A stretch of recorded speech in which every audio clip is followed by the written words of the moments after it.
I want to share a story of unexpected turmoil and quiet resilience. One that begins on a routine flight, but spirals into a series of events no one on board could have predicted. Before we dive in, let me know in the comments where you're watching from.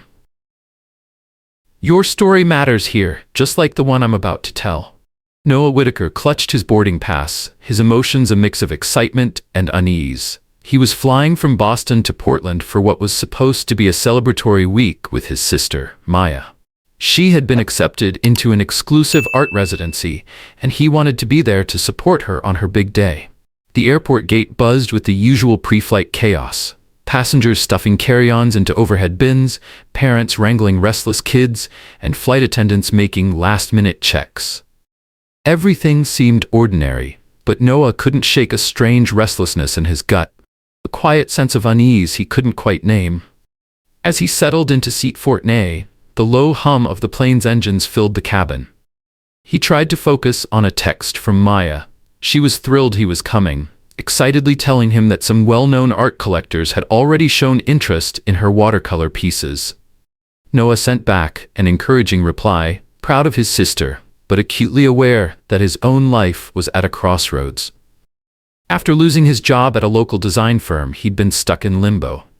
This trip was supposed to give him a chance to clear his head, to decide whether to embrace the uncertainty of freelance work or chase something more stable. A flight attendant named Ryan Mitchell moved down the aisle, greeting passengers with a robotic politeness that lacked any real warmth. Noah noticed Ryan glancing at him a few times with an unreadable expression, but he dismissed it. Just another flight attendant, just another flight, nothing to overthink. Across the aisle, his longtime friend, Sophie Caldwell, was wrestling her oversized tote under the seat in front of her, letting out an exaggerated sigh of frustration. Sophie was the kind of person who carried everything she might possibly need: snacks, books, tissues, even a tiny first aid kit, just in case. She was flying to Portland too, partly as moral support, and partly for her own fresh start. She'd recently broken off an engagement, and though she masked the heartbreak with humor, Noah could tell she was struggling. Their conversation was lighthearted, but edged with deeper questions about the future. He joked that she should open a bookstore since she was always recommending novels to strangers. She shot back that he was just a soon-to-be world-famous designer, with a flair for dramatics. They laughed, but beneath it lingered the unspoken weight of their personal struggles. The overhead lights flickered briefly, making Sophie glance around nervously. Noah patted her arm, reminding her that turbulence and minor electrical issues were normal. She nodded, seeming reassured by his calm voice. Then, the moment that changed everything. A woman in her mid-50s, elegantly dressed, entered the cabin with a younger man trailing behind her. She carried herself with the quiet authority of someone who was used to getting her way. The moment she spotted Noah's seat, her gaze narrowed. When she stepped closer, her voice was clipped and precise. Eleanor Bradford, as he would later learn her name, gestured toward Noah, speaking in hushed but firm tones to Ryan, the flight attendant. Noah felt an immediate unease in his gut, though he didn't yet understand why. Sure enough, Ryan approached, clearing his throat. "Sir," he said in an overly professional tone, "we have a request. This passenger would like your seat. She says hers is closer to the restroom and is concerned about legroom and comfort. Would you mind switching?" Noah blinked, caught off guard. He glanced at Eleanor, who stared back with an unwavering expression, no smile, no attempt at friendliness. He looked at Sophie, then back at Ryan. "I'd prefer to keep my seat," Noah said, keeping his voice polite but firm. "I specifically chose this spot for my own comfort, and I tend to feel claustrophobic in the back." Eleanor's lips pressed into a thin line, her nostrils flaring almost imperceptibly. Eleanor crossed her arms, her voice dropping to a sharp, controlled tone. "I paid extra for a seat with sufficient space. I don't see why he can't move. The seat in the back is good enough for a single traveler." Her gaze flickered from Noah to Sophie, a momentary hesitation in her eyes that carried an unspoken message. Whether she realized it or not, there was something familiar, something ugly about that look. Noah had encountered it too many times before. Ryan, the flight attendant, hesitated. A flicker of discomfort crossed his face, but instead of standing firm, he simply repeated Eleanor's request. Noah shook his head, his voice steady. I'm sorry, but I'm not moving. Beside him, Sophie's hand trembled slightly against the armrest. She had seen enough situations like this to know how quickly they could escalate. Eleanor's posture stiffened. She turned to Ryan, her expression incredulous. Excuse me, aren't you going to do something? I can't be back there, and this seat is more comfortable. It's what I paid for. Before Ryan could respond, another flight attendant approached. Unlike Ryan, she exuded a quiet authority and professionalism. Is everything all right? She asked softly. Her name tag read Claire Dawson, and the way she took in the scene told Noah that she understood exactly what was happening. Ryan handed her the passenger manifest and explained Eleanor's request. Claire listened carefully before turning to Eleanor with a measured smile. Ma'am, we'll see if there are any other options, but we can't force a passenger to move if they don't want to. Eleanor's face turned a shade darker. I demand you find a solution, she snapped. Then, she turned her icy stare to Noah and Sophie. If he's so determined to stay, perhaps there's another row for them instead. This is supposed to be my seat. I booked a front section seat. I did not expect to be so inconvenienced. Noah stayed calm, though his heartbeat quickened. He had dealt with these moments before, but that didn't make them any easier. Sophie, as if sensing where this was going, quietly slid her phone out of her pocket. Noah glanced down and noticed she was typing something. He didn't know who she was messaging, but he trusted her instincts. He turned his focus back to the moment, refusing to let himself be dismissed. Years of patience had taught him when to pick his battles, but this wasn't just about a seat anymore. Ryan's voice cut through Noah's thoughts, his tone sharper now. Sir, would you please just come with me? We can find you another seat. It'll make things easier. Noah didn't budge. I paid for this seat too. I'm not moving. Is this airline policy, or is this about making one passenger happy at another's expense? Claire lightly touched Ryan's arm, silently signaling him to take a step back. Let's not escalate, she said gently. Then she turned to Noah and Sophie with a calm, reassuring expression. You two seem settled. Let me check if there's a vacant seat with equal legroom for Mrs. Bradford. Eleanor's lips tightened at being addressed so formally, as if she had expected to be called something more deferential. Still, she said nothing. With a huff, she turned and followed Ryan to see if another option could be found. Sophie exhaled and turned to Noah. You okay? He nodded, though the tension in his shoulders hadn't faded. I'm not about to be bullied out of my seat, he whispered, leaning closer so only Sophie could hear. I know what's going on. Sophie placed a hand on his arm, her voice filled with quiet anger. You shouldn't have to explain yourself. On the seat behind them, an older gentleman with headphones had been listening. He lowered one side of his headset, caught Noah's eye, and gave him a small nod of support. It wasn't much, but it settled something deep inside Noah's chest. A few minutes later, Claire returned, shaking her head. We're fully booked, except for a middle seat near the rear lavatory. It doesn't have extra legroom, so I'm afraid it wouldn't be the kind of seat Mrs. Bradford wants. Eleanor reappeared with Ryan, her voice louder this time. I can't believe this. I paid for comfort, and now I'm being forced into a lesser seat? This is completely unacceptable. She glared at Noah as if this was all his fault.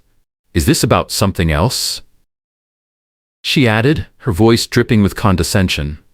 Because I don't see why you wouldn't voluntarily give up your seat to someone older who needs the space. Noah swallowed hard, choosing his words carefully. It's about principle. I paid for my seat, you paid for yours. We both have what we purchased, correct? I see no reason why I should move. At that moment, Eleanor's younger companion, who had been silent the entire time, finally spoke. The younger man at Eleanor's side finally spoke, his voice quiet but urgent. Mom, he said nervously, let's just sit down. It's not worth it. Eleanor shot him a withering glare, her eyes flashing with indignation.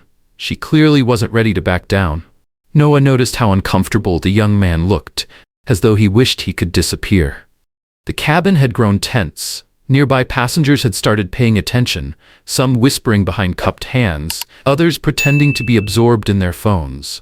Sophie glanced at the flight attendants, waiting for them to step in and resolve the situation fairly, but she could sense that Eleanor's frustration wasn't fading. If anything, it was growing. Ryan, The flight attendant, who had sided with Eleanor from the start, squared his shoulders and took another step closer to Noah's row. His voice was louder now, his posture rigid with forced authority. "Sir, I'm going to have to insist. Either you switch seats or we'll need you to step off the aircraft to discuss this." Noah felt a strange hollowness settle in his chest. He had seen how situations like this could spiral out of control. He had read the headlines, he had watched the videos, and still, he couldn't bring himself to give in. He knew, deep down, that Eleanor's demand wasn't just about a seat. A hush fell over the cabin as Claire, the other flight attendant, tried once more to de-escalate. "Ryan, that's not airline policy. We can't remove a passenger just because someone else doesn't like where they're sitting." Her voice trembled slightly, and Noah realized she was younger than Ryan, still trying to assert her authority in a difficult situation. Eleanor turned her fury on Claire. "And who gave you the right to talk to him like that?" she snapped. "He's trying to help a passenger who actually needs the seat." Noah's patience cracked. "Needs?" he repeated, his voice edged with controlled anger. "Or is it that you just don't want me here?" The weight of past injustices, of moments just like this, filled his voice. Sophie placed a gentle hand on his arm, a silent reminder to stay calm. But her eyes burned with the same frustration he felt. She turned to Eleanor and held her gaze with quiet defiance, silently communicating, "We're not moving. We're done with this." Ryan's expression darkened. "I'm not going to argue," he said, his tone clipped. "If you don't comply, I have the authority to remove you from this flight." A collective gasp rippled through the surrounding passengers. Noah's mind reeled. Was this really happening? Was he about to be kicked off a flight for refusing to give up a seat he had paid for? Before he could respond, Sophie shifted in her seat and spoke with quiet steel in her voice. "Noah, let's step off for a moment," she said. "We'll clear this up with someone who actually has authority." Her words weren't a surrender. They were a strategy. Noah hesitated. Walking off could mean losing their seats entirely. But Sophie's calm in the face of Ryan's aggression felt like the safer choice. Claire, still trying to mediate, made one last attempt. "Why don't we speak to the lead flight attendant or the pilot before we make any drastic decisions?" Eleanor smirked, as if she was certain that the higher-ups would side with her. Ryan motioned toward the front of the plane. "Come with me," he said. Reluctantly, Noah and Sophie unbuckled their seatbelts, grabbed their bags from the overhead bin, and followed him. As they moved down the aisle, a few passengers murmured quiet words of encouragement. The older gentleman who had nodded at Noah earlier gave him another look of support. Noah returned the nod, a flicker of gratitude stirring in his chest despite the tension tightening around him. As they stepped into the jet bridge, a cold draft hit them. The corridor door was partially open, allowing the ground crew access. Ryan stopped and turned, crossing his arms. "I'm going to ask you one last time," he said, his voice measured but firm. "Are you going to comply with the request or not?" Noah took a deep breath, forcing himself to remain composed. "I have nothing else to say to you," he said. "I'm not switching seats." Sophie pulled out her phone and began tapping quickly. Ryan's eyes narrowed. "What are you doing?" he asked accusingly. Sophie didn't hesitate. "Gathering my own record of this incident," she said, "and letting someone know that we're being threatened with removal because a white passenger doesn't like Noah's presence." Her words hit Ryan like an electric shock. His lips parted, his posture stiffened, and for a moment, he looked uncertain.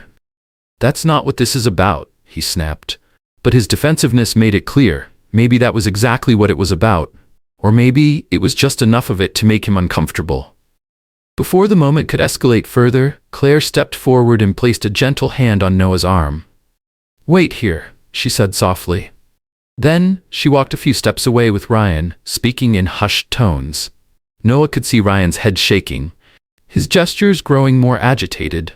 Claire's eyes flashed with frustration, her professional restraint barely holding. He could guess what was happening. She was trying to talk him down, trying to prevent this from turning into something even worse. Sophie finished her text and tucked her phone away. Noah didn't know who she had contacted, but judging by the determination in her eyes, he knew one thing for certain. She wasn't letting this slide. Sophie put her phone away, her expression unreadable. Noah wondered who she had contacted. Maybe the airline's complaint line, or a lawyer friend? If he remembered correctly, Sophie's father was an attorney. The sound of footsteps echoed behind them.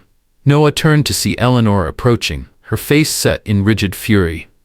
The younger man, her son, judging by the resemblance, trailed behind her, looking like he wanted to be anywhere but here.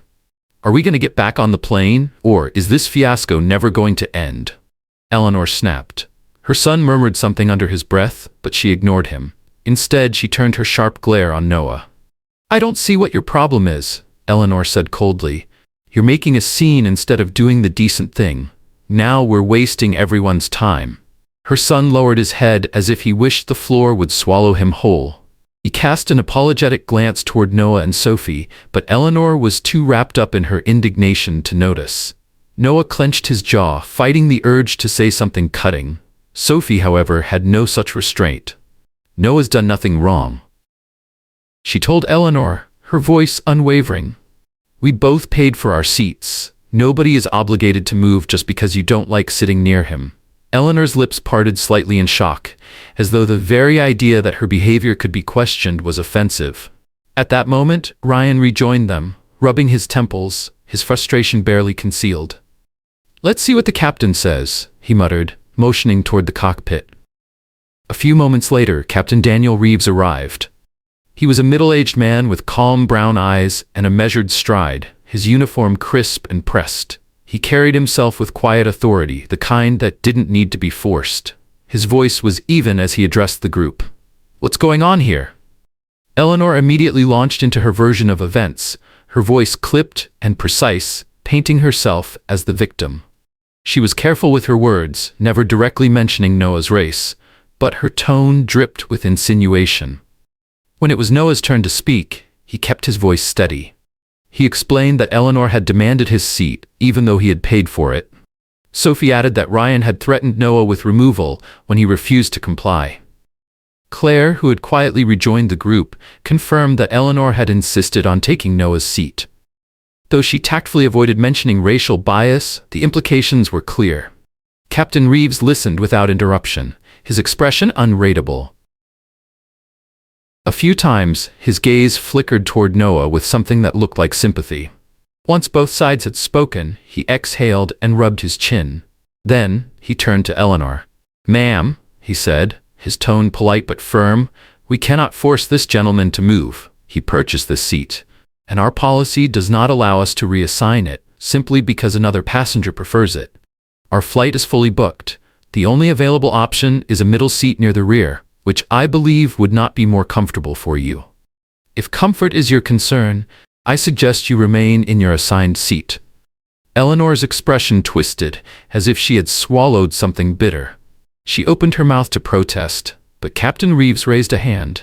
I've made my decision, he said. Either you accept your assigned seat, or you are welcome to deboard and work with customer service to arrange an alternative flight. The color drained from Eleanor's face, replaced by a mask of wounded pride. Ryan stepped forward, as if about to protest, but the captain cut him off. We are not removing Mr. Whitaker. He has not violated any policy. Let's keep this professional, please. Ryan looked as if he had just been scolded in front of the entire class.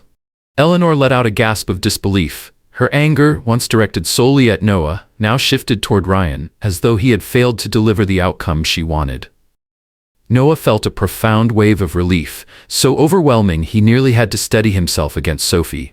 Claire shot him a quick, fleeting smile as if to say, "Thank you for your patience." Eleanor's son, looking utterly exhausted by the ordeal, leaned in and whispered something to her. "Mom, let's just sit down." For a long moment, Eleanor didn't move. Then, with one last cold, penetrating look at Noah, she turned sharply on her heel and stalked back into the plane. Her son followed, shoulders slumped, looking utterly defeated. Captain Reeves nodded at Noah and Sophie. "I apologize for the inconvenience," he said. "Please, let's all return to our seats and try to have an uneventful flight."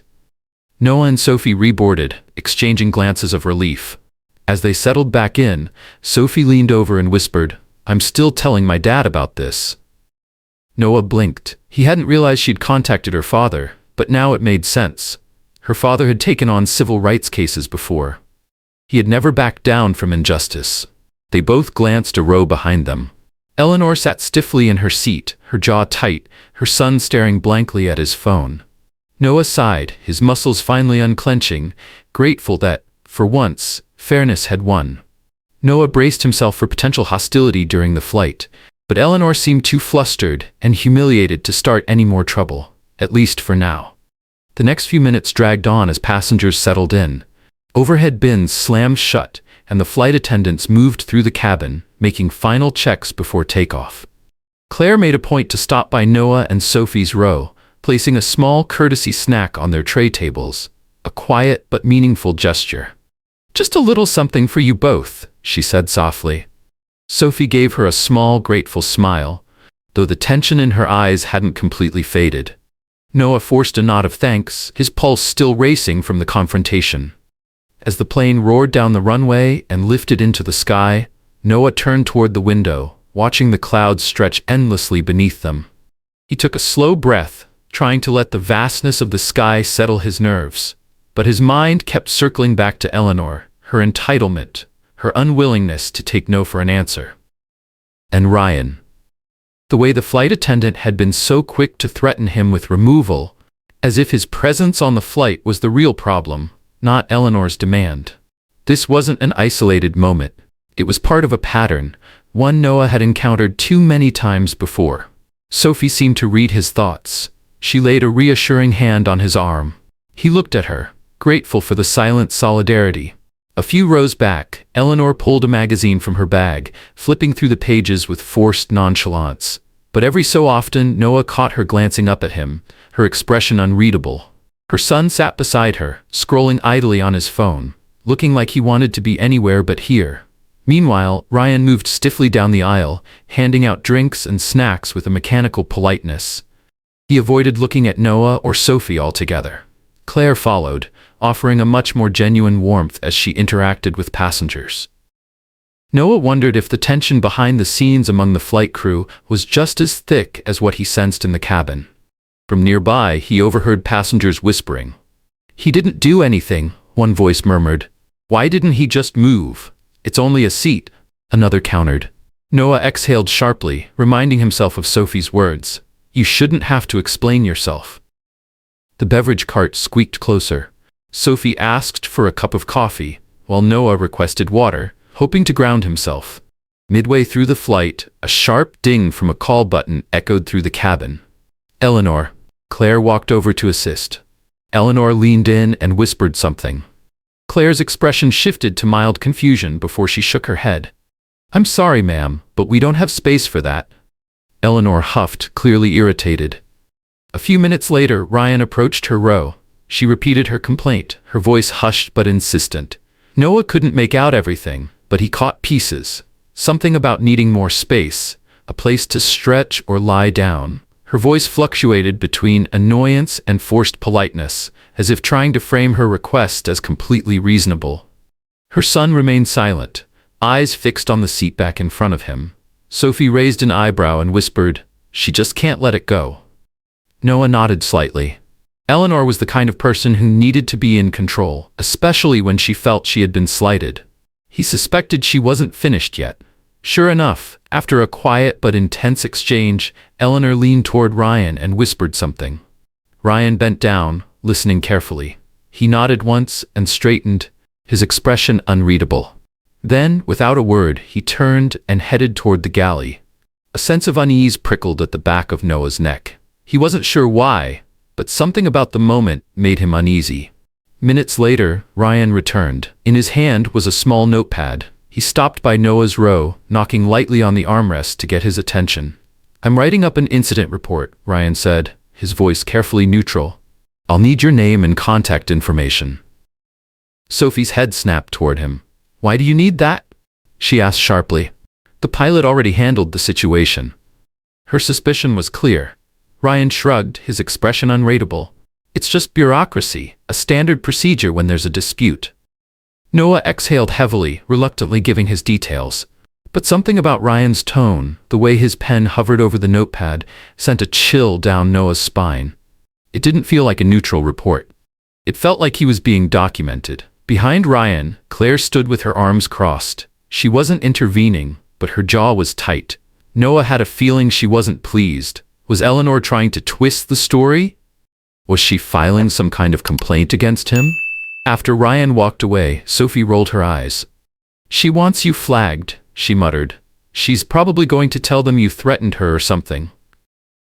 Noah's stomach tightened. He hated that Sophie's guess didn't sound far-fetched. But he forced himself to stay calm. Captain Reeves had seen everything. Claire had seen everything. He had to trust that the truth would hold. The flight dragged on. Sometimes Eleanor glared at Noah. Sometimes she glared at Claire. Other times she glared at Ryan, as if she expected him to do more. Her son barely moved, his fingers tapping restlessly against the seatbelt buckle. Finally, another ding sounded. Eleanor again. Claire approached her row, her smile visibly strained. Eleanor muttered something in a clipped tone. Claire nodded and disappeared briefly, returning with a piece of paper and a pen. A complaint form. Eleanor began writing furiously, her grip on the pen tight, her lips pressed into a thin line. Sophie watched, then muttered under her breath. "She looks like she's writing a novel about how offended she is." Noah sighed, rubbing his temples. This wasn't over yet. Eleanor scribbled furiously across the crisp sheet of paper, her handwriting jagged with frustration. Sophie tensed beside Noah, muttering under her breath. "She looks like she's writing a novel about how outraged she is." Noah exhaled slowly, forcing himself to stay calm. He had no doubt that whatever Eleanor was writing, it would frame her as the wronged party. Half an hour before landing, the seatbelt sign dinged on, signaling the final descent. Passengers shifted in their seats, stowing their belongings and stretching out stiff limbs. Ryan passed through the aisle one last time with a trash bag. When he reached Noah's row, he barely spared him a glance. "Garbage?" he asked in a clipped tone. Noah dropped his empty cup into the bag without looking up. Ryan hesitated for just a second before adding, in a voice dripping with condescension, "We'll be landing soon? I trust there won't be any issues?" Sophie inhaled sharply, ready to retort, but Noah gave her a small shake of his head. He wasn't about to let Ryan provoke him, especially not when they were this close to the end of the flight. A sudden bout of turbulence shook the cabin. A startled yelp came from Eleanor's row. Noah glanced back just in time to hear her exclaim something about her back. Claire quickly moved toward her, concern evident in her expression. "Are you all right, ma'am?" Eleanor waved her off, her face flushed, clearly embarrassed at her reaction. Noah turned back to the window, watching the clouds thin as they neared the ground. The rough descent felt almost symbolic, a reflection of the emotional turbulence they had endured. When the wheels finally touched down at Portland International Airport, a smattering of relieved applause spread through the cabin. Noah didn't clap. Neither did Eleanor. As they taxied to the gate, Eleanor craned her neck, scanning the cabin until her eyes locked onto Ryan. She nodded once, then discreetly gestured toward Noah. A knot tightened in his stomach. Sophie saw it too. "I don't trust her," she whispered. Noah nodded grimly. For now, though, all he wanted was to get off this plane and into the familiar warmth of his sister's embrace. When the seatbelt sign clicked off, passengers stood, eager to stretch their legs and grab their luggage. Eleanor stood too, smoothing down her coat with precise, almost ritualistic movements. Then, as if making a point, she stepped directly into the aisle, forcing her way forward, even though it was Noah's turn to exit first. Noah instinctively stepped back, letting her pass, his chest tightening with unspoken words. She said nothing, only lifting her chin with an air of finality, as though she had somehow won something. Noah and Sophie grabbed their carry-ons and joined the slow shuffle of passengers toward the exit. At the aircraft door, Ryan stood with forced politeness, his voice rehearsed as he wished each passenger a good day. When Noah reached him, Ryan pressed a business card into his palm. "If you have any concerns, you can contact our corporate office," he said coolly. Noah bit back the urge to respond. Instead, he simply nodded and pocketed the card. Ryan leaned in slightly, lowering his voice. "I've noted what happened," he added. "Don't be surprised if you get a follow-up." Sophie scowled, but Noah pressed forward without another word. A moment later, Claire caught up to them, gently touching Noah's elbow. "I'm sorry about all that," she said quietly, sympathy evident in her eyes. "If you need a witness statement, I'll back you up. What Ryan did was out of line. Noah gave her a small, appreciative smile. Thank you. Sophie gave Claire's arm a quick squeeze of gratitude before they continued toward the terminal. Outside at baggage claim, Eleanor was nowhere in sight. For that, Noah was thankful. Sophie exhaled deeply, as if she had been holding her breath the entire flight. Well, she said, leaning against a nearby column. That was something. Noah let out a dry chuckle. That's an understatement. They stood in relative silence, waiting for their bags. The carousel squeaked as suitcases rolled onto the belt. Then Sophie's phone buzzed. She pulled it out, her eyes widening. My dad just landed. He flew in on a different airline. Her voice was a mix of surprise and relief. He's waiting upstairs in arrivals. He says we might have grounds for a formal complaint. Noah nodded, relieved. He was still rattled, but if Sophie's father thought there was a case to be made, maybe this wasn't over yet. They each grabbed their luggage. Sophie hoisted her bag over her shoulder, rolling her shoulders as she turned to him. I'll meet you soon, she said. My dad wants to see me right away. Noah understood. He watched her walk toward the escalators before turning toward the exit himself, scanning the crowd for Maya. A moment later, he spotted her. Her eyes lit up the second she saw him, and before he could say a word, she pulled him into a tight hug. Her braided hair brushed against his shoulder, and for the first time all day, Noah felt something close to peace. You made it, Maya said, then pulled back slightly, her smile fading as she studied his expression. Everything okay? Noah gave a tight shrug. Not really. I'll explain later. The weight of the confrontation still sat heavy on his chest, but being here, with his sister, felt like a balm to his nerves. Maya looped her arm through his. Come on, let's go. I've been waiting for you all day. Noah let himself exhale, determined to move forward. For now. That evening at Maya's apartment, Noah tried to unwind, but the weight of the day still pressed down on him. His phone buzzed. A message from Sophie. Just spoke to my dad. He's furious. He says you need to contact the airline's customer relations department immediately. Noah sighed, running a hand over his face. He felt drained. The idea of launching into a drawn-out complaint process was exhausting.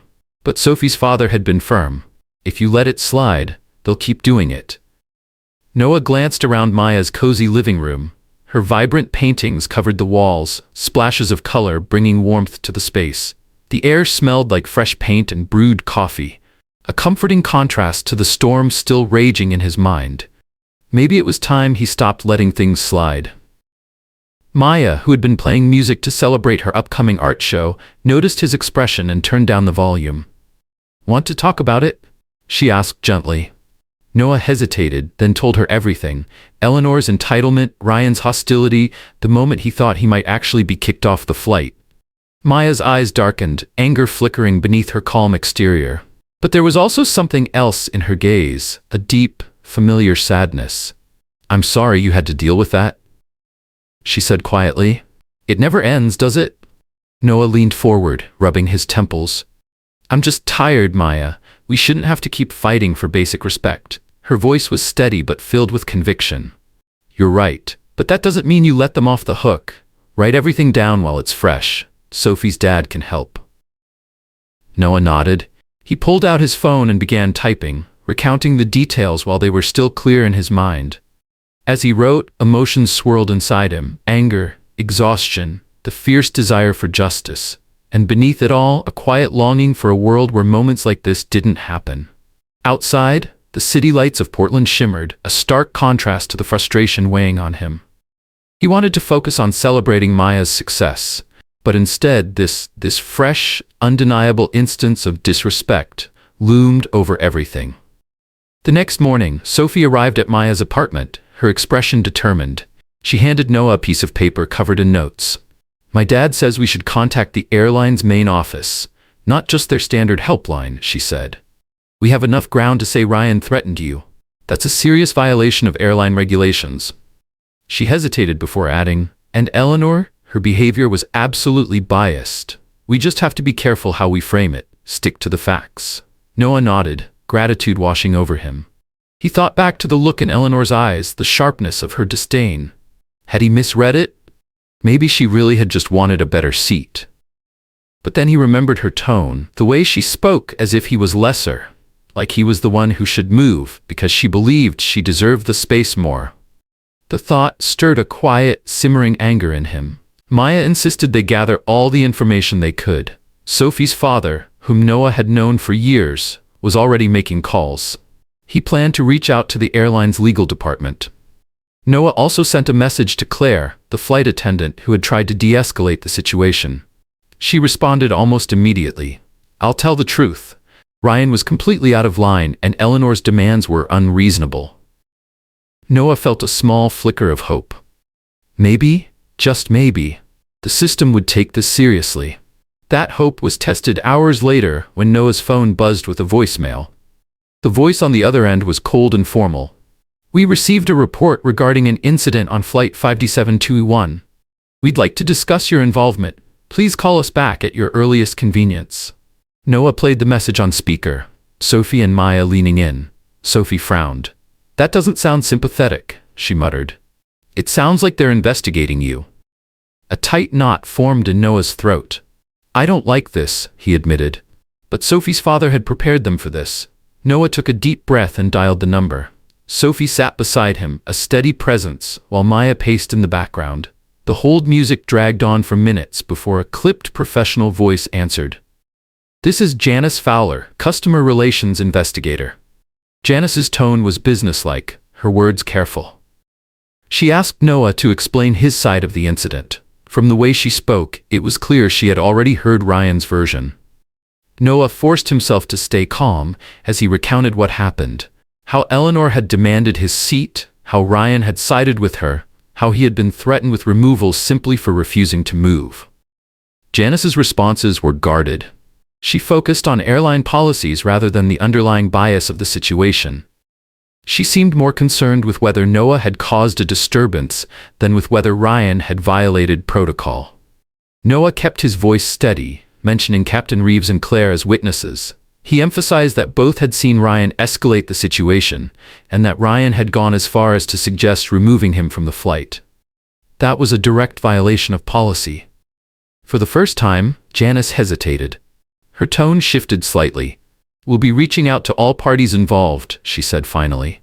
Before hanging up, she added, "Thank you for your time. We'll be in touch if we need further information." The call ended with a click. Silence filled the room. Sophie let out a frustrated sigh. "Did you hear that?" "Completely indifferent, like you're the problem." Maya shook her head, arms crossed. "They're not taking this seriously." Noah swallowed hard. "Not yet," he murmured. But something told him this was just the beginning. As soon as the call ended, Sophie erupted. "Did you hear that? So indifferent. They act like you're the problem." Maya placed a calming hand on Sophie's shoulder, but Noah could see the same quiet anger burning in her eyes. She turned to him. "We're not letting them sweep this under the rug." Noah nodded, his resolve hardening. Later that day, Sophie's father sent over a draft of a formal complaint. It was thorough, citing airline regulations, possible civil rights violations, and offering Claire's contact information as a witness. As Noah read through it, a wave of anxiety hit him. He had never been the type to take legal action. He had always preferred to keep his head down and move on. But Eleanor's entitlement and Ryan's blatant intimidation had pushed him past his limit. This time, he wasn't going to just walk away. The next day, as he helped Maya prepare for her art showcase, Noah's phone rang. The airline's number. Stepping onto the balcony, he hesitated before answering. Janice Fowler's voice greeted him, this time sounding more conciliatory. "Mr. Whitaker, we've spoken with our pilot, Captain Reeves, and flight attendant Claire Dawson. We'd like you to come in for a follow-up conversation. If you're still in Portland, we'd appreciate your cooperation." Noah's pulse quickened. "A follow-up conversation?" he repeated. "This is sounding serious." Janice cleared her throat. "We take these incidents very seriously, sir." Then came the real bombshell. "Are you aware that you've been listed as a complainant in a separate matter?" Noah froze. "What?" "Eleanor Bradford has filed a complaint alleging harassment. She claims you made her feel unsafe." His jaw dropped. "That's absurd," he said, his voice rising. "I never said anything remotely threatening. She's the one who tried to force me out of my seat." Janice hesitated. "That's what we need to sort out. we also have concerns regarding the conduct of flight attendants. She scheduled a meeting for the next morning at the airline's local office. Noah ended the call, his mind racing. When he told Sophie and Maya, Sophie let out a low whistle. She's going on the offensive. She's trying to paint herself as the victim. Her expression darkened. That might scare them into not taking your complaint seriously.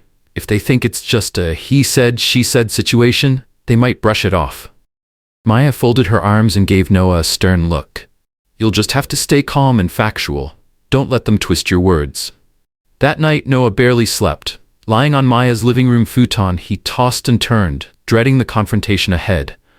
But deep down, he knew he had come too far to back down now. The next morning, gray clouds hung low over Portland, mirroring Noah's mood.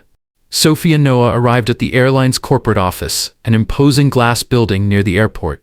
Inside, a security guard checked their IDs and led them to a small conference room. Janice was already there, flipping through a thick file of papers. She introduced herself in person, her expression neutral, but not entirely unsympathetic. A short time later, Ryan entered. He looked uneasy. He refused to meet Noah's eyes. Then Eleanor walked in, her son trailing behind her. The younger man looked even more uncomfortable in this sterile, corporate setting than he had on the plane. Finally, Claire entered, shoulders squared as if bracing for battle. Janice took a seat and offered a perfunctory greeting. Let's try to resolve both Mrs. Bradford's complaint and Mr. Whitaker's complaint in a fair manner. Eleanor stared daggers at Noah. But this time he refused to look away. Her son fidgeted beside her, whispering that he didn't see the need for all this. Eleanor hushed him with a glare. Then Ryan spoke first. His tone was subdued, careful. He stuck to the airline script. Mrs. Bradford asked Mr. Whitaker to move. He refused. She had legitimate concerns about comfort, and I simply suggested he relocate to avoid a scene. Claire immediately cut in, her voice firm. That's not how it went. Ryan stiffened. Claire continued. You didn't suggest anything, Ryan. You threatened him with removal. Ryan shot her a glare, but she didn't falter. I told you that wasn't policy. You ignored me. The pilot had to intervene. Eleanor's cheeks flushed with color. She straightened her posture. Mr. Whitaker escalated the situation, she insisted. He was confrontational. Sophie clenched her fists, but Noah placed a hand on her arm to keep her calm. Janice turned to Noah. Would you like to respond? Noah took a breath, keeping his voice steady. Yes, I refused to switch seats. I didn't shout. I didn't threaten anyone. I simply said no. He met Eleanor's gaze. She's the one who refused to accept it. Ryan is the one who threatened to remove me when I insisted on keeping the seat I paid for. Janice nodded, flipping through her notes. Captain Reeves wasn't physically present, but he did provide a statement. She glanced at the file, then read aloud. The captain affirms that Mr. Whitaker did not raise his voice or behave aggressively. He also confirms that Mr. Mitchell, she gestured toward Ryan, suggested removing Mr. Whitaker from the flight. Eleanor visibly stiffened. Her son, sitting beside her, whispered something under his breath. Mom, maybe we should just... Eleanor cut him off with a sharp look. Her eyes flickered with something Noah hadn't seen before. Was it doubt? Or was she realizing she had pushed too far?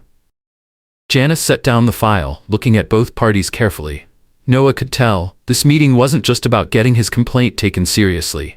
It was also about controlling the damage the airline might face. And for the first time, he wondered, had Eleanor finally trapped herself in her own lies? Janice referenced a document in her file and began reading aloud. Captain Reeves affirms that Mr. Whitaker did not raise his voice or threaten Mrs. Bradford. He also confirms that Mr. Mitchell mentioned removing Mr. Whitaker from the flight. Noah watched as Eleanor's eyes darted around the room, searching for support. Her gaze landed on her son. He cleared his throat, shifting uncomfortably. Mom, he murmured hesitantly. Maybe we should just... Eleanor cut him off with a withering glare. Then she turned her furious attention on Janice. He was rude and he made me uncomfortable, she snapped. It was a simple request. I have a back condition, and that row was better for me. Janice calmly checked her notes. Ma'am, your ticket was issued for row 17, which has the same legroom as row 16. Our documentation does not indicate that you requested any special accommodations prior to the flight. Eleanor looked flustered. as if she hadn't expected her claim to be disproven so easily. Her expression flickered for a moment before she tried again. I only realized how bad my back would be mid-flight, she improvised. Sophie's jaw tightened, but she remained silent, letting Janice handle it. Janice turned to Ryan next. Mr. Mitchell, did you feel you had the authority to threaten a passenger with removal over a seat dispute? Ryan shifted uncomfortably, his hands gripping the table. It got heated, he mumbled. I was just trying to diffuse the situation. Claire let out a breath. That's not diffusing, she countered. That's escalating. The tension in the room was thick. Janice flipped to another page in her binder. We also received multiple statements from passengers. She adjusted her glasses and continued. One gentleman seated behind Mr. Whitaker emailed our customer service team. He stated that Mr. Whitaker handled himself calmly, while Mrs. Bradford and Mr. Mitchell aggressively pursued the seat change. Eleanor's back stiffened. This is preposterous, she hissed. I was the customer who was denied a reasonable request. I was the one who felt threatened. He refused to cooperate, and I have every right to file a complaint. Janice nodded evenly. Yes, you do. And we are here to hear it. Then her voice shifted, firmer now. However, we are also addressing Mr. Whitaker's complaint that your request was motivated by bias and that Mr. Mitchell infringed on his rights as a passenger. Eleanor's lips pressed into a tight line. Her hands trembled slightly against the tabletop. For the first time, Noah saw something flicker in her eyes. Not just anger. Fear. Her son fidgeted in his seat, looking like he wanted to disappear. Ryan said nothing. His gaze remained fixed on his notes, refusing to look at anyone. Janice leaned back, assessing the situation. Then she asked the question that changed everything. Mrs. Bradford, did you make any remarks about Mr. Whitaker's race, or give Mr. Mitchell any indication that you had an issue with him personally, beyond the seat itself? Eleanor practically hissed. Of course not. Janice flipped through a few more pages. A passenger seated nearby provided this statement, she said. She did not name the passenger, but read the words aloud. Mrs. Bradford clearly indicated that someone like him should not mind moving. The passenger found this statement offensive and racially charged. Eleanor's eyes flashed. That's a lie, she spat. Across the table, her son winced. Noah swallowed hard. He remembered the way she had looked at him on the plane, the unspoken implication behind her words. Even if she hadn't outright said it, the intent had been clear. Janice continued. Multiple passengers also reported that they perceived racial bias in your demeanor and comments. Tears glistened in Eleanor's eyes now. Her voice shook. So now I'm the villain? She whispered. I simply wanted a seat for my comfort, and now I've become the target of these accusations? For a brief moment, Noah studied her face. Beneath the outrage, there was something else. Had she realized how deeply she had trapped herself? Had she ever imagined it would go this far, that her actions would be put under this level of scrutiny? Janice cleared her throat. She straightened her posture, signaling that she was about to make her final statements. Based on the evidence presented, it appears that Mr. Whitaker was not in violation of any airline policy. She turned to Eleanor. Mrs. Bradford, your claim that Mr. Whitaker harassed you is unfounded. Eleanor stared at her, speechless. Janice shifted her gaze to Ryan. Mr. Mitchell, as a flight attendant, you did not follow proper protocol. You do not have the authority to remove a passenger for refusing to switch seats. That amounts to a misuse of your position. Eleanor's face burned red, but she said nothing. Ryan stammered, his confidence crumbling. I was just trying to calm things down. Janice sighed. We will be recommending disciplinary action for you, Mr. Mitchell. She nodded toward Claire. Miss Dawson, the airline thanks you for your honesty and for attempting to de-escalate the situation. Then, Janice turned back to Eleanor. Mrs. Bradford, you are free to pursue further legal recourse if you believe you've been unfairly treated, but from our internal perspective, she folded her hands, this matter is resolved in favor of Mr. Whitaker. A heavy silence filled the room. Eleanor's hands clenched into fists. Her son, sitting beside her, murmured something too low to hear. Noah exhaled, feeling the tension in his shoulders finally release. For the first time since stepping into the room, he felt like he could breathe. Across the table, Ryan sat in stunned silence. And Eleanor? She looked like she had just lost a battle she never thought she'd have to fight.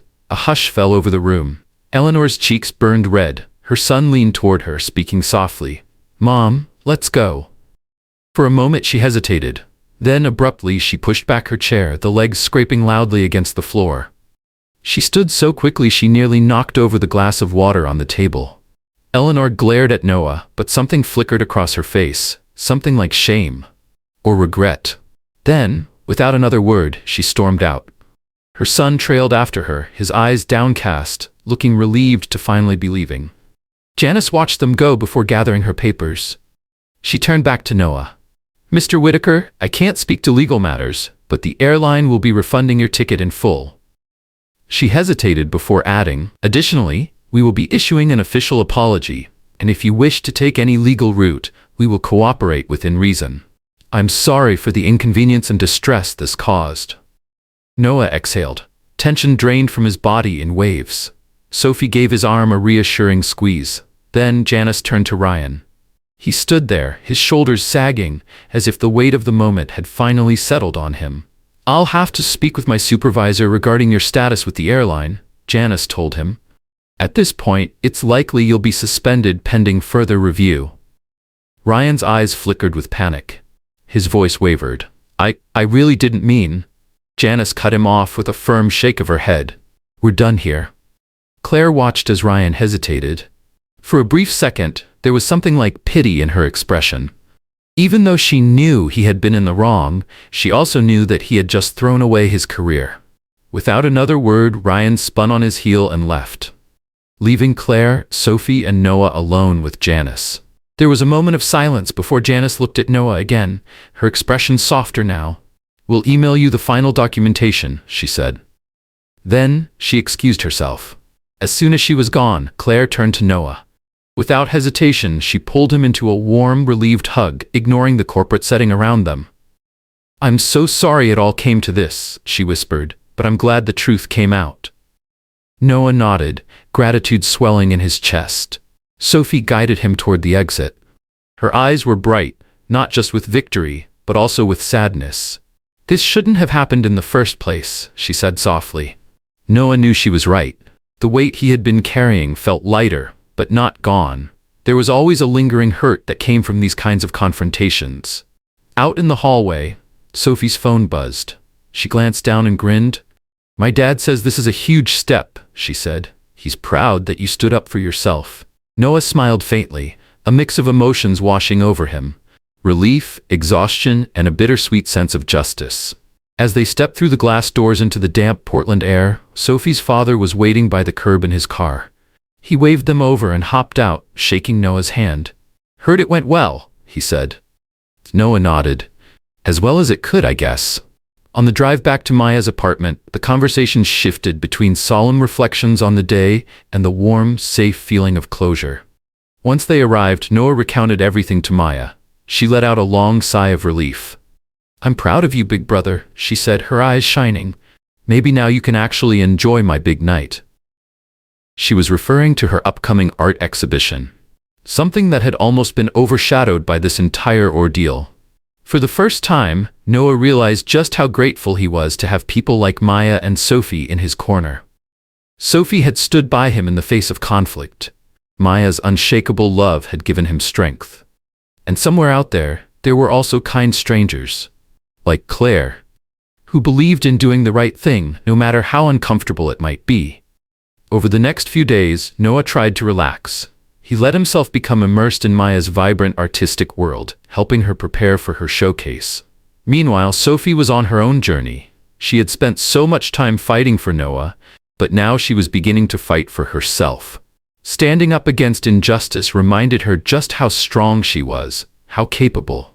One evening, as they sat together in Maya's living room, Sophie opened up about something deeply personal. She told Noah about her ex-fiancé, about the emotional scars that had been left behind. She had spent so much time running from that pain, but this experience had reminded her of something important. There was power in caring about someone else's struggles. Noah listened with quiet understanding. When she finished, he pulled her into a hug as she wiped away a stray tear. Their bond had grown stronger, rooted in mutual respect and resilience. Then, one morning, Noah's phone buzzed with a call from an unknown number. He hesitated before answering. Mr. Whitaker? The voice belonged to a senior member of the airline's management team. The woman on the other end apologized profusely for the entire situation. After conducting our internal review, we've made a decision regarding Mr. Mitchell, she said. Noah listened carefully. He has been terminated from the airline. A strange mix of relief and unease settled in his chest. The investigation had revealed that Ryan had a history of similar complaints, though none had been as serious as threatening to remove a passenger who refused to switch seats. Sophie, who had been listening in, crossed her arms. He did this before, she muttered. Noah exhaled slowly. Ryan had brought this on himself. Still, he couldn't help but feel a pang of sympathy. A career was gone, but accountability was necessary. Then came the final update. Mrs. Bradford's complaint has been officially dismissed, the woman confirmed. She will not receive any compensation or acknowledgement of wrongdoing on your part. Sophie let out a satisfied sigh. Well, at least, she didn't get to rewrite the story. Noah leaned back, finally allowing himself to breathe. Justice, for once, had actually been served. But was it over yet? Something told him there was still one more conversation to be had. On the phone, the airline representative, a woman named Margaret Lane, spoke carefully, as if choosing her words with legal precision. As a goodwill gesture, we'd like to offer you free round-trip flights anywhere in the country for an entire year. Noah sat in silence for a moment. It was a tempting offer, but he also knew it was strategic, meant to prevent him from pursuing legal action. Margaret continued, her tone measured. We hope this resolves matters to your satisfaction, Mr. Whitaker. If you need anything else, please don't hesitate to reach out. Noah remained polite, though he wasn't sure how he felt about it. After ending the call, he relayed the news to Sophie and Maya. Sophie's eyes widened. A year of free flights? They're trying really hard to cover themselves. She scoffed. You can't buy justice, but maybe it's a start. Noah shrugged. I don't even know if I want it. Flying has lost a bit of its shine for me. Maya squeezed his hand gently. You'll decide in your own time. She didn't push him to make a choice, and he appreciated that. For now, he wanted to shift his focus away from the fiasco and back to something worth celebrating, Maya's art exhibition.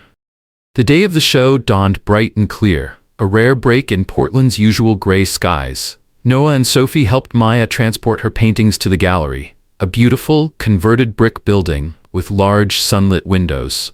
Despite the tension she had sensed in Noah's shoulders, Maya's confidence radiated. That evening, the gallery buzzed with life. Patrons mingled, sipped wine, and admired the artwork, their voices a gentle hum in the background.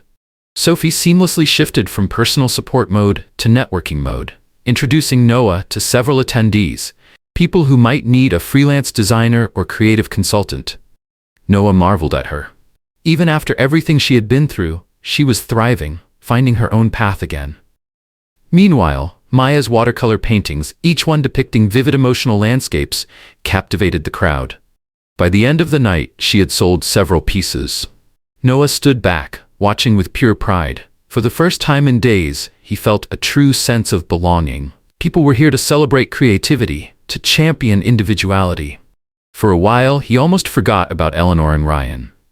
Almost. Because just as he started to relax, something unexpected happened. Sophie was speaking to a man near the bar when she suddenly gestured Noah over. Noah, you should meet Michael. Michael, a friendly-looking guy in his early 30s, turned toward Noah, his eyes widening slightly. Wait, you're the guy from that flight drama? Noah stiffened. He wasn't sure how to respond. What? Michael quickly clarified. A friend of mine retweeted a story about the passenger who stood his ground when asked to switch seats. Dude, you went viral. People were praising you for not giving in. Noah blinked, processing the information. So, the story was out there. Had Sophie posted about it? Or had another passenger shared what happened?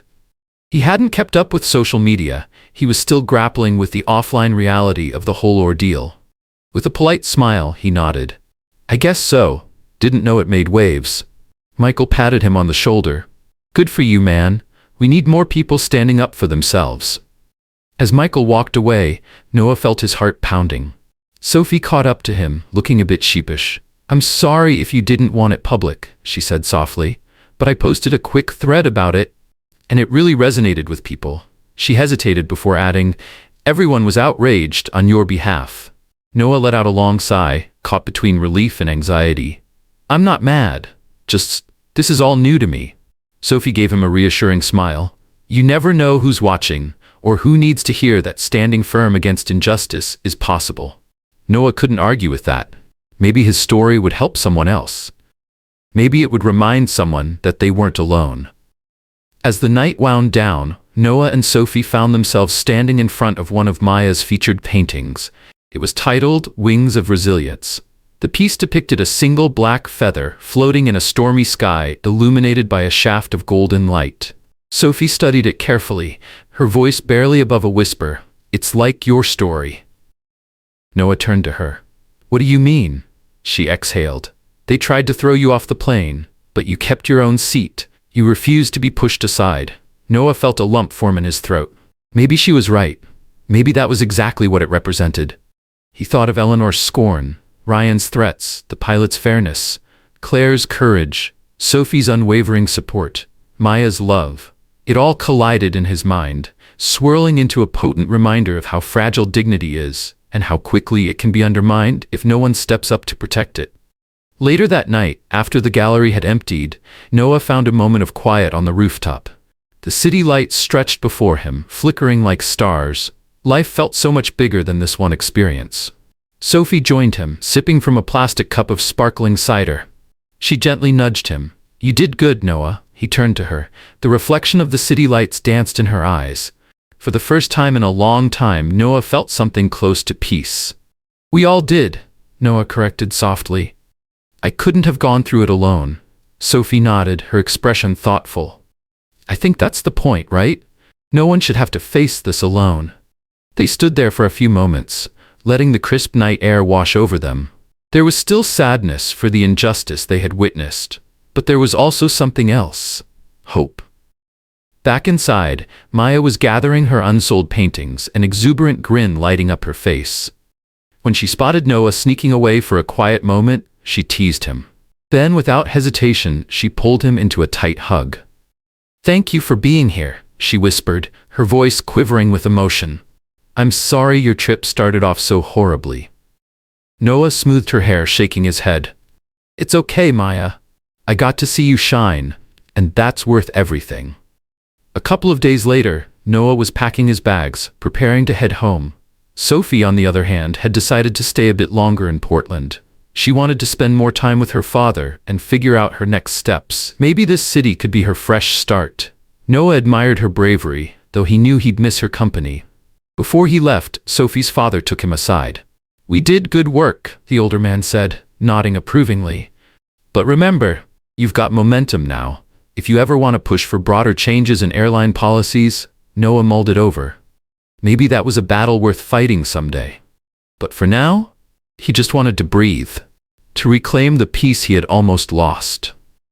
On his final morning in Portland, Noah sat on Maya's balcony, watching the early morning fog roll over the skyline. Maya stepped outside and handed him a steaming cup of tea. So, you're flying out today? Noah nodded, a small grin tugging at his lips. Coach seat, ironically. Maya raised an eyebrow. I thought the airline gave you first-class tickets for a year? He chuckled. They did, but I'm not ready to take that from them yet. I'd rather just be a normal passenger. Maya laughed softly, shaking her head. You're not normal, Noah. You're exceptional, and I love you for it. Noah let out a genuine laugh, grateful for her unwavering support. He insisted on calling a rideshare to the airport, not wanting to pull her away from her painting time. Before he left, he hugged her one last time. Take care of yourself. Keep painting your truth. Maya smiled, eyes shining. You too, big brother. At the airport, Noah felt his nerves tighten. Memories of Eleanor, Ryan, and the tension of that day flooded back. But he squared his shoulders. Not every flight would be like that one. He checked in, breezed through security, and boarded the plane without incident. The flight attendants were courteous. The seat was standard. And this time, no one asked him to move. He leaned against the window, letting out a deep, cleansing breath. As the plane took off, Noah gazed down at shimmering waters and distant mountains. His reflection stared back at him in the glass. And he thought about the phone call that had changed everything. The call Sophie had made that night on the plane. The call that set everything in motion. It had led to Ryan's termination, to Eleanor's complaint being dismissed, and most importantly, it had brought the truth into the open. Noah realized something in that moment. A single courageous act, one person speaking up, had made all the difference. As the clouds enveloped the plane, he felt something he hadn't in a long time. Calm. He was done being silent. Eleanor's prejudice and Ryan's abuse of power had forced him to confront his own boundaries, and he had held firm. Not every story ends with accountability, but this one did, and that gave him a renewed sense of hope. Because maybe, in a world full of turbulence, holding on to your rightful seat is sometimes the biggest stand you can make.